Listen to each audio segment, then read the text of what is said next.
Come in. Welcome. I'm E.G. Marshall. The thought has been phrased many ways. Sir Walter Scott's will serve for this story. But come he slow or come he fast, it is but death who comes at last. A statement we all have to accept, but how few of us risk it coming fast.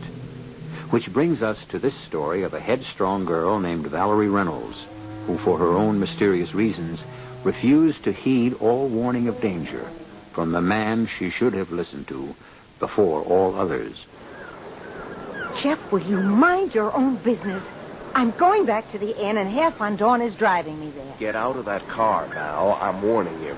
Warning me? Of what? Okay. You asked for it. This character you're chasing around with is... Chasing around? I've had it.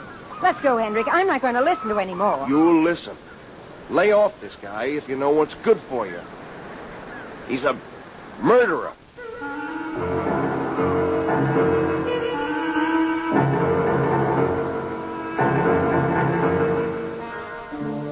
Our mystery drama, The Mills of the Gods, was written especially for the Mystery Theater by Ian Martin and stars Joan Copeland and Tony Roberts.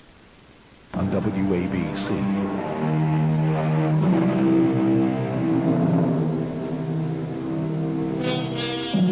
Paris in the summer is just as gay and just as lovely as the spring. But like most big cities, it is hot.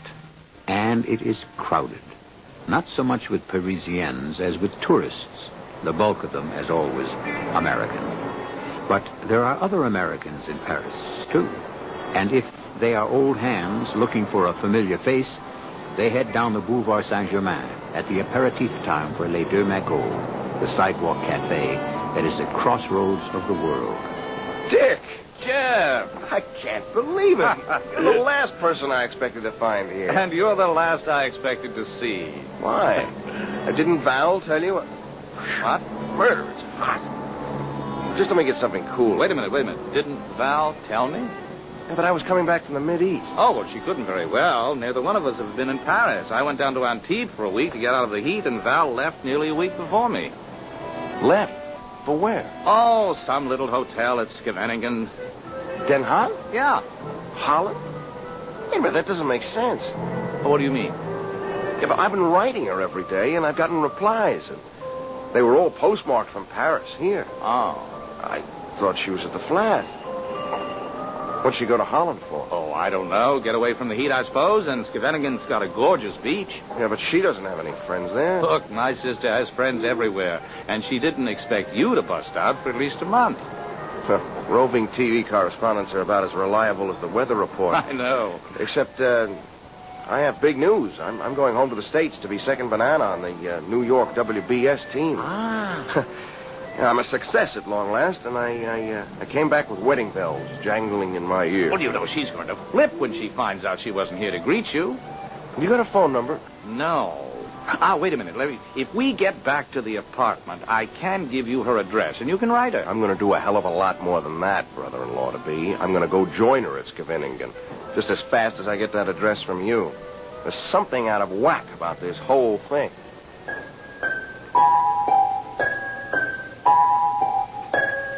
You'd have to know Val as well as I do to understand why I was worried.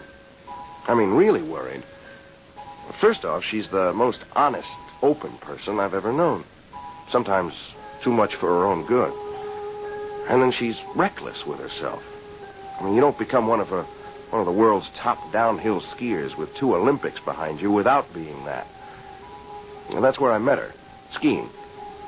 Of course, I'm not in her class. At skiing, anyways. Also, she's rich. I mean, really rich, which is the only thing... Well, it's the main one, anyway, that's held up our marriage. But there are a lot of guys in Europe who don't have the same scruples and are after rich wives who also happen to be beautiful. And last of all, I'd been away from her for too long.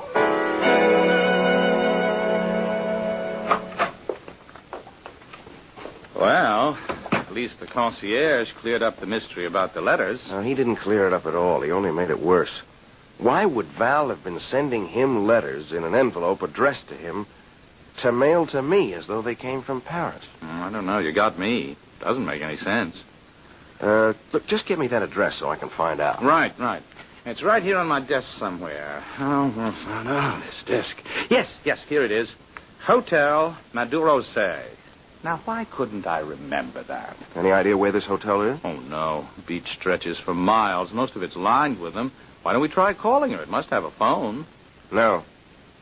Jeff, look, nothing's gone sour between you two, has it? Not as far as I know. But there's something about the picture I don't quite like. One thing about your sister, she kind of stands out in a crowd. She won't be hard to find. The hotel turned out to be small and far to the south, but it led me to where I'm standing now on a sand dune just outside Zandvoort. It's a high, clean summer day with bright sun and glorious blue skies. But for me, everything's outlined in burning red, and the sand stings against my eyes. For at this moment, now, I'm watching the woman I love, Valerie Reynolds. The afternoon sun silhouettes all the long, clean lines of figure, tall and slim next to the big, powerful, bearded man beside her. And then, as I watch in what seems agonizing slow motion, they turn towards each other, and I see Valerie, my Val, take his hand. Valerie. Yes, Henry? You are so incredibly lovely, desirable. I adore you, and you are...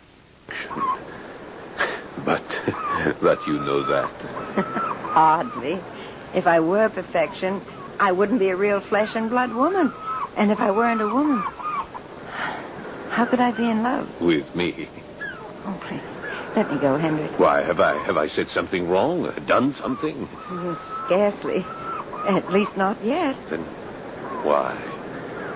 Why do you resist? Ah, how stupid of me. Of course, I have been in too great a hurry, rushing things.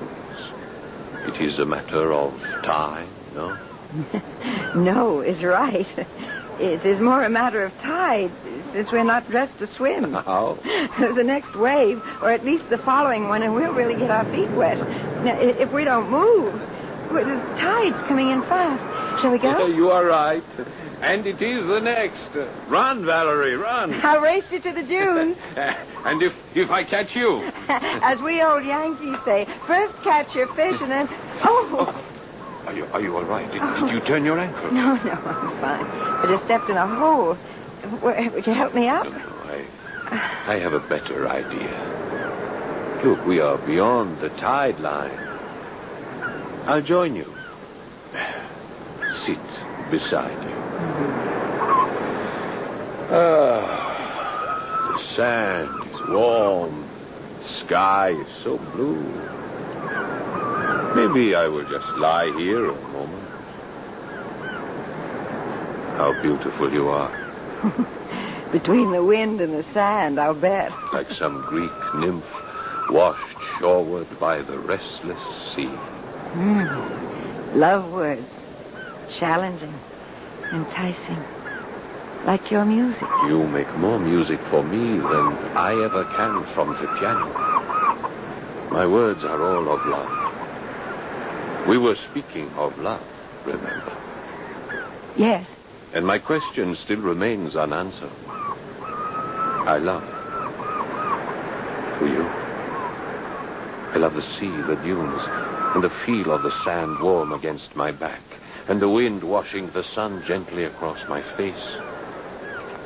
What do you think has brought me here every day, away from the beach crowds at Svenningen, the noise, the laughter, the parties? You still haven't answered me. Men. And the eternal question. No. Don't say anything, Henry. Let me. I came here that first day because I love the dunes and the sand and the sea and the silence. And then, walking along the sea's edge, the wind brought me to your music. A real siren song drifting on an offshore breeze from your old windmill. and I crept into the shadow of the dunes to listen, transfixed, unseen. A little drunk on the music you can coax from that piano. No, not unseen. I saw you come day after day. My feet and my heart kept leading me back. I wanted to call to you, to come to you. But each time when I left the piano, by the time I reached the ground floor and onto the beach, you had vanished. Almost like a dream. Until today. When I left, you were waiting. And we said hello and walked towards the water, and suddenly we were hand in hand. Yes, I am in love. With me. Well, for the moment, in love with love. Isn't that enough? We could start to find out. Kiss me. No. Why not? Well, this is a little public, isn't it? There's no one to see or care but us. I'm afraid you're wrong. Way down there up on the dunes, the two figures. Where? Oh, yes. Yes, you are right. But why should they care anything about us? Oh, I'm sure they don't. But what we have, I care about. It is for us alone. No, don't get up. Don't leave. Today I must. You and I, we will make a private meeting. Just for the two of us. Where we will be alone. Walk me to my car. Far away from the dunes, I've watched Val and this man. I don't need to hear any words to know it's a love scene. It's there in every gesture and every move. I'm sick to my stomach with disbelief. I never dreamed that I would really have lost Val to another man. And for the first time in my life now, I have the unbearable feeling of being absolutely alone. The lady is a friend of yours? A voice out of nowhere, and I turned. Belongs to a small man in an ill-fitting, old-fashioned English walking suit. A pair of binoculars in his eyes. He lowers them and comes towards me, limping slightly on his right leg as he repeats. Mille pardon if I intrude, but the lady is a friend of yours? Yes. Under the circumstances, maybe I should say was. L'amour, monsieur. Man's escape from reality. The great illusion. What? A trap. Love. It is a veritable trap. Monsieur will observe that I am a bachelor. So? The only safe condition. Monsieur, do me a favor. But of course. Would you mind taking yourself and the philosophy course in blow? Blow? Scram. Make yourself scarce. Allez-vous-en. Oh, yes, of course. But first, monsieur, just one more thing. Your young lady, she needs help. No, not from me. Not this time. Not ever again. She made this bed herself, so let her lie in it. Even if she is in grave danger? What danger? This man, take it from me, I know. To my certain knowledge, he is responsible for the deaths of at least 3 young women. In short, monsieur, this is not a man. He is a murderer. He looks up at me, this little man who has materialized beside me from nowhere. His eyes quizzical and as brightly black as a bird's. I have no idea who he is, but something about him, somehow, makes me know that he's telling me the truth. And suddenly, I find myself running across the dunes, running to intercept them and ready to do battle with this stranger who has stolen my love from me.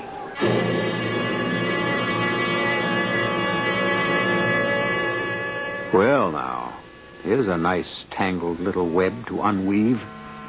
With all the classic 6 questions on murder. Who is the little man with the limp? What is Hendrik Van Dorn after? Why has Valerie forgotten a man she so recently planned to marry? How is the murder to be accomplished, if indeed it is planned? And where will it be, or when? I'll return shortly with Act 2. To the Mystery Theater on WABC.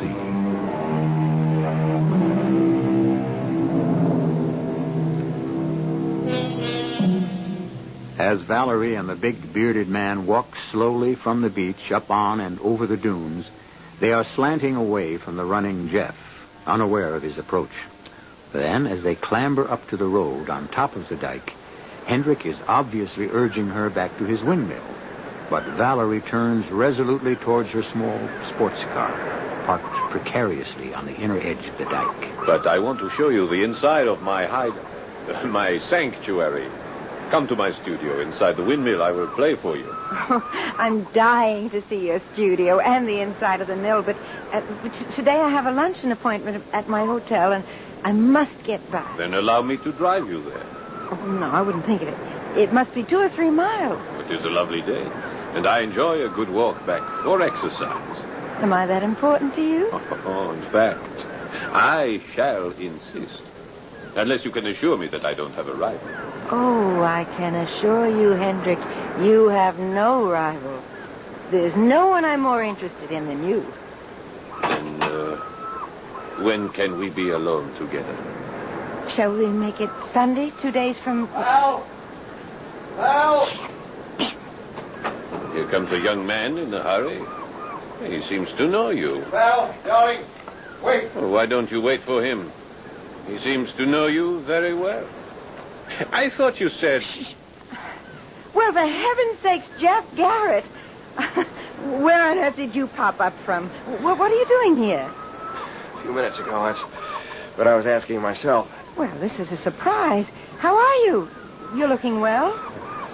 Frankly, I wish I hadn't been Hadn't been what? looking well at the two of you. Oh, I'm sorry. I don't believe you two have met. Hendrik, this is Mr. Jeff Garrett, roving TV correspondent for World Broadcasting back in the States. A very brilliant young man. Jeff, this is an equally brilliant pianist, Hendrik van Doorn. Pleasure to meet you. I'm glad you think so. Well, the pleasure isn't returned. Jeff! Move over, Val. I'm driving you back to the hotel. Just a moment. I believe you are mistaken. I think Miss Reynolds prefers to have me drive her there. Not on your life, Bud. Jeff, what's the matter with you? Have you lost your mind? It seems to be about the one thing I haven't lost. Don't talk silly. Then you stop acting that way. I think you're the one who's acting out of turn. In what way? As if you owned me. Haven't I been given every reason to think so? Oh, all right. That's enough. I'm going back to the hotel, and Herr van Doorn is driving me. Get out of that car. Or move over. I'm warning you. Warning me of what? This character you're amusing yourself with. Amusing myself? Okay, brother, I'm not listening to any more. Oh, you'll listen to this. I'll lay off this guy if you know what's good for you. He's a murderer. Oh, well, now that really tears it. Hendrik, please, get in the car. Look, if you don't believe me, look at his face. If that doesn't convince you, ask... Get in, Hendrik. Ask who, Jeff? That little guy back there, the one with the limp. Hey. What happened to him? Where'd he disappear to? I don't know, but I suggest wherever it was, you beat it there, too. Oh, wait a minute, Val. Now, why don't you pay attention to me, you fool? Get away from me. There's never been anything between us, and I never want to see you again. That's really the way you want it. How else? That's just the way I want it. You've almost spoiled everything for me.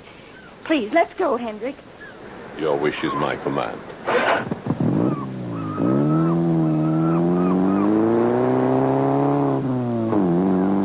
Well, Valerie. Well, Hendrik? I thought you said there was no one else. There isn't. And this Jeff. He seemed to think... Oh, he's a fool. He follows me everywhere. He has this big thing for me. I can't get rid of him. He's just a drag. I mean, he's a nuisance. He doesn't mean anything to me. But from the things he said, the way he spoke... I told you, he's a fool. Bon. So, I am still to expect you on Sunday? Of course. What could have changed that? Many things. But I've told you that he doesn't mean anything. Yes, the American. Well, I've forgotten about him, but not something he said. What, Hendrik? Valerie, that is not my real name. You see, what your countrymen said of me is in a way true. 3 months ago, I was tried for the murder of my wife in Paris. I am French. My real name is Jean Rochelle. I know. And you were acquitted. But of course, it was quite a lurid trial. What you would say in America, a three-ring circus. I suppose you must have read of it. I did. And still you are not afraid of me? I came to Paris for the end of the trial. I saw you in the court, and you literally swept me off my feet. I knew you were innocent. You knew? That was what the court found you. She shot herself accidentally, didn't she? Yes. Yes, poor Eve. For a long while I felt it was my fault, that I should have left her loaded gun while I was away for a few days. Was stupid of me. I was only anxious to protect her. I adored her beyond life. Everyone knew that. Every woman in that courtroom did. Everyone was on your side. Oh, not everyone. One is tried, placed in the dock, and the stigma still clings. That's why I fled here, to Holland, to my lonely windmill retreat, where we had been so happy together. I thought this beard would help too. But even here I am found out, and the gossip will begin again. I won't start it. Thank you. I'm surprised you recognized me. You could never hide from me, Hendrik. You see, I use your new name for a new life. When I found you on the beach and recognized you, I felt perhaps we could start one together and make this one a good one. Valerie. I said I loved my wife, but I feel now I never knew what love meant till I met you. We'll find out. But here's the hotel, Hendrik. I hate to think of that long walk back for you. A dream. I will be walking on air.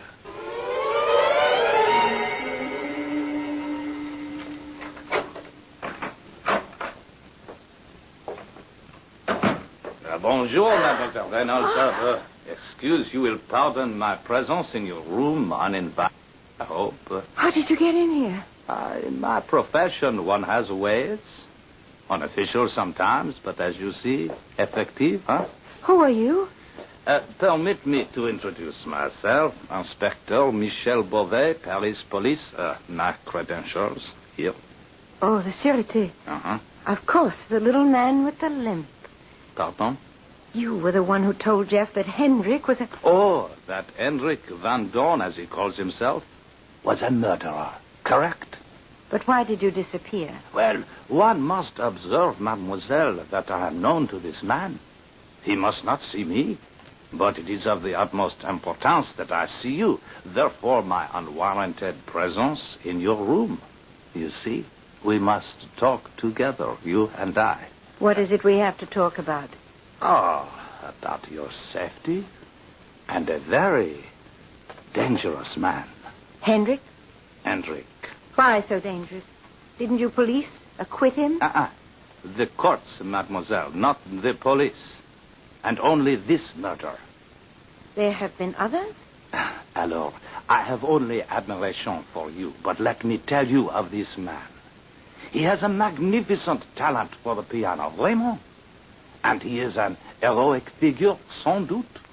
For years, he has used these gifts to trap, shall we say, at the least, trusting women. First, money and jewels, and when that is not enough, marriage, settlements that make him the one to inherit. And then, unfortunate accidents. 3 times that we know of, he has been married. 3 times a grieving widower. And each time, he is left richer than before. But that's incredible. Why haven't the police managed to... But the police, mademoiselle, unlike Hendrik or Jean Rochelle, or however you call him, are only human. He is very careful. This last time, we actually thought we had him trapped, but enfin, alas, he slipped our noose again. What matters is that I am here to warn you. He is a vicious, murderer. You don't have to warn me. I know. Ah? You know? Now it is my turn to talk, Inspector. You see, this last wife of his, Eve Stallings, was one of my best and closest friends. We grew up together. We went to the same schools. We skied together. We were as close as sisters. Now, I was back in America because my father was very ill, but I knew that Eve had flipped over this Jean Rochelle. And it wasn't until I was coming out of the sadness after my father's death that I heard about her death and the trial. I left for Paris immediately. But why? Because I wanted to be a witness. I knew Eve could never have killed herself. Oh, so you believe, as I do, that this was no accident. Knowing that, how can you risk your life with this man you believe murdered your friend? He likes attractive, young, and rich women. I am young, I'm attractive enough, and unreasonably rich. Huh? And you had some idea of taking the law into your own hands? I can't tell you exactly what I had in mind. But I knew from a letter I'd gotten from Eve that they had this little hideout in an old mill at Sunport. Uh-huh. And the authorities seemed to be letting this louse get away with it. So while I was waiting for the man that I loved to return from the Middle East, I thought I'd try to measure up for Eve's sake. Mm-hmm. What was your plan? To rope him in if I could first, and then... And then what? When the whole Paris Sûreté, the police, had failed, how did you hope to succeed? Well, I might be able to make him confess the truth. Could we not work together, you and I? That brings me to a question of my own. What are you doing here? Like you, I am unsatisfied by the turn that justice has taken. Besides, it is my vacation. I am a bachelor. I have no ties. But no jurisdiction here in Holland. No, none. My hopes are as flimsy as yours. Until now we have met. Now I think together we could trap him if you would risk it. I do not think you have to fear him so much if you are not married to him. Married to him? I don't think that's Hendrik's general notion. Oh, but of course it is. Do not delude yourself for a moment. He has not recognized you. You satisfy the two cravings of his soul. Soul, if he can be said to have one. What? You are very beautiful and very rich. Parbleu, you are the perfect piece of cheese to catch a... Mademoiselle will, comme on dit, forgive the figure of speech, huh? If I looked strange, it wasn't because of that. It was Jeff. The headstrong young man I met earlier. Huh? I've hurt him so terribly. How can I find him to explain? Don't worry. You must allow me to do that. No. I want to do it myself. Now, trust my instinct in this, please. For once, it would be better for a policeman to do it than a woman, even one so desirable as you. Now, let us make our plans together, how we must trap this rat.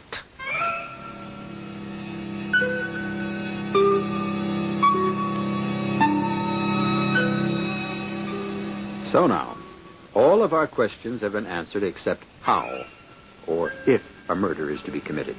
Or rather, how it may be prevented if the rat is not deceived by either the lure or the trap.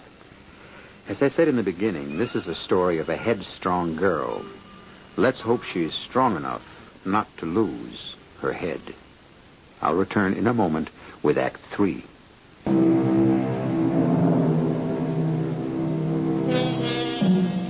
It's Sunday at the old windmill on the beach.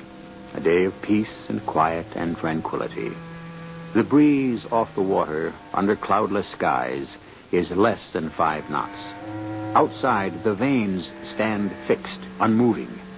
Inside, although the owner is not presently there is considerable activity in the top or attic floor. Oh, okay, Inspector. Look, here are your microphone wires. Lead them over here to the receiver. I don't know why I ever agreed to this with you and Val. No wonder she was afraid to let me know what she was up to. It's crazy. Why, Monsieur Chef? It is perfect.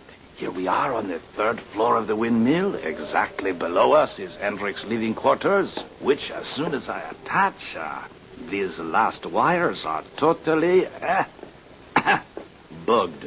And if there is any danger, we are one flight of stairs away. No, it's my girl who might be in danger. It's not yours. Oh, but she is armed, and so are we. Today, he is not interested in money, or jewels, or annuities. The factors of his own peculiar profession. Today is only for the woman herself, For love. Yeah, well, that gives my morale a real lift. Is this electronic apparatus really going to work? Oh, you should know. You are on the TV. I'm on camera, not off. I'm no engineer. Be of good heart. Why don't you descend for a moment and make a test so I can be sure? Yeah, you're too right. This has got to be it. All right, now say something, not too loud. I'm standing in the middle of the room, near the piano. I'll walk around the walls. Keep talking. 1, 2, 3. Testing, testing, testing. I hold a Mario farmer in the dale. Can you read me? And if you can't, why the blip, blip, blip? Can't you, for the love of blip? You read me? Parfaitement. Come upstairs now and close the door at the bottom. Well, it works. Oh, like a charm. And you sing very well. Look at the time. Check and see if they are coming. They should be here any minute. Do you see any cars on the dike? It's kind of hard to see. One arm of the damn windmill stretches right across the window. But you can see through the weather vanes? Sort of. Uh-oh. What is it? Looks like his car. Yep. They're almost here. Eh bien, from now on, we must be as quiet as the grave. Check.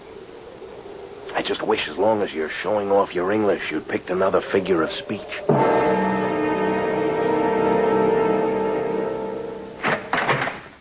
Enter my castle, Valerie.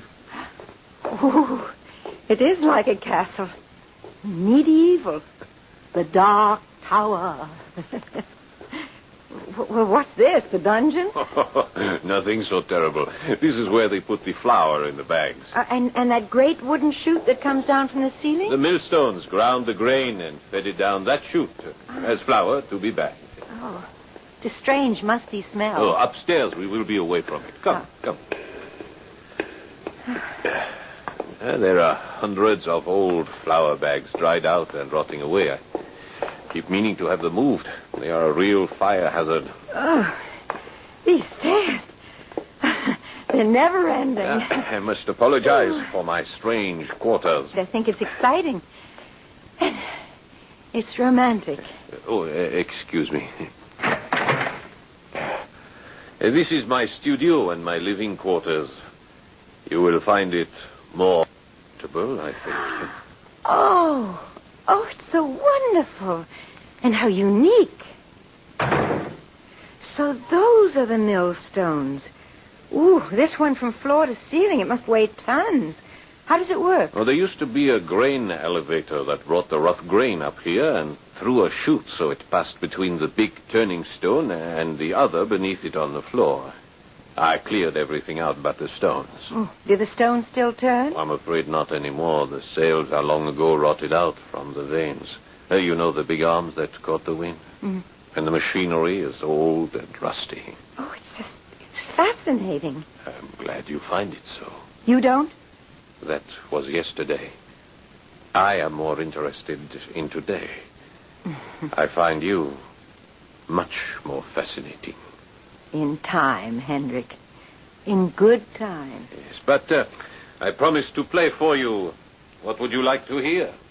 I leave that up to you. Play as you feel. As I feel. Then it must be this.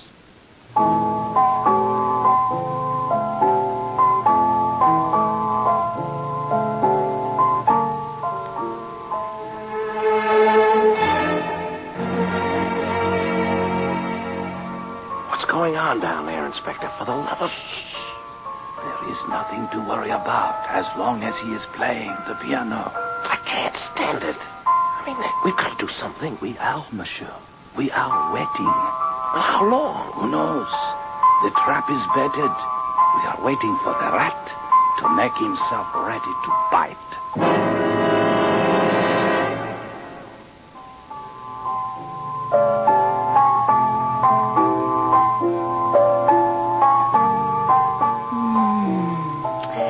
Lovely. Yes. Lovely. Enchanting. Unbelievable. What music. Not the music. You, Valerie. I adore you. Beyond reason. And I have to know... To know what? What I asked you on the beach 2 days ago. Do you love me? Well, that's so hard to answer. Why? Well, I don't know if I could ever be satisfied with second best. What do you mean?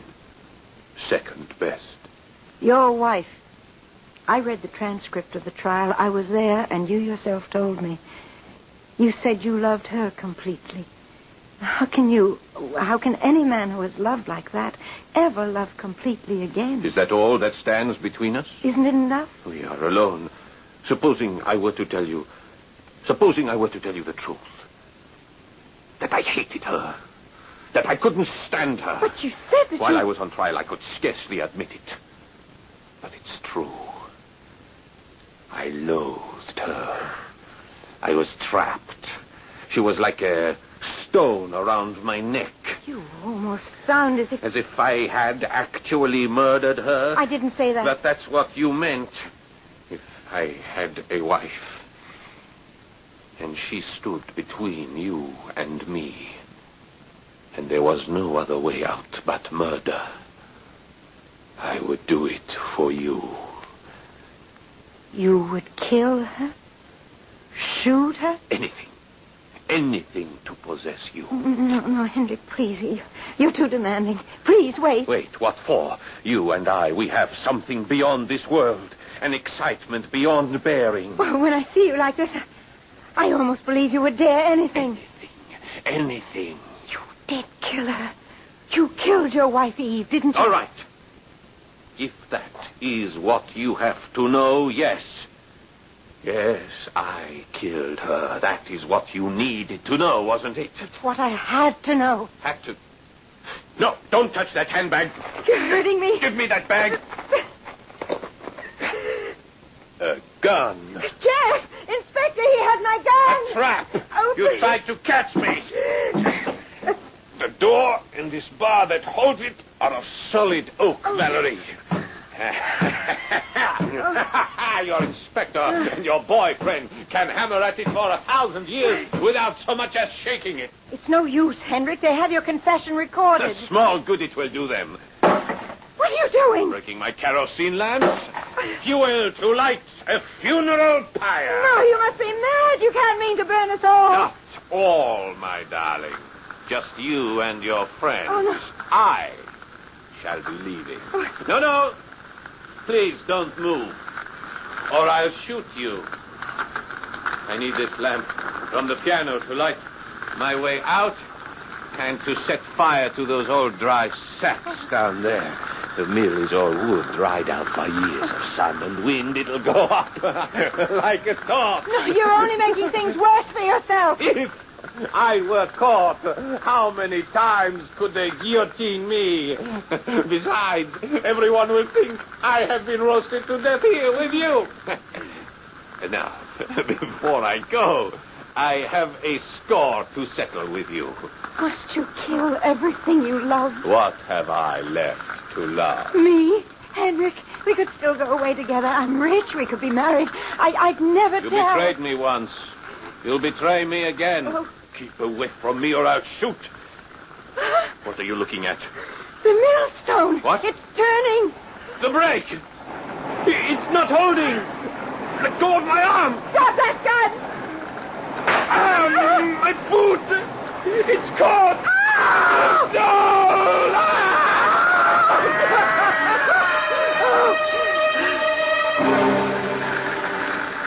Can't we do anything for him? Take it easy, darling. You couldn't get within 50 yards of that blaze. When the roof went, it became one enormous chimney. Don't waste any tears on him, Val. No, I'm not. He deserved to die, but not the way. I just don't understand. How did the stones start rolling? What started them? I did. When we couldn't get out that door, we had to get to you somehow. There was a window from the attic. I managed to jump from it to one of the weather vanes. When my weight hit that arm, it stopped. Saw to that.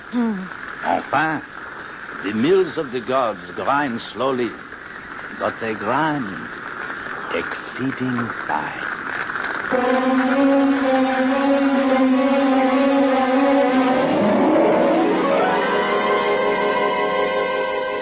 The inspector's words were prophetic, for the fire was never brought under control, and the old windmill burned to the ground, a mass of charred cinders and ashes. Only the gigantic wheels remained, undamaged, fallen together to the ground, and embedded there, upright, standing like two great tombstones. But of the corpse they marked,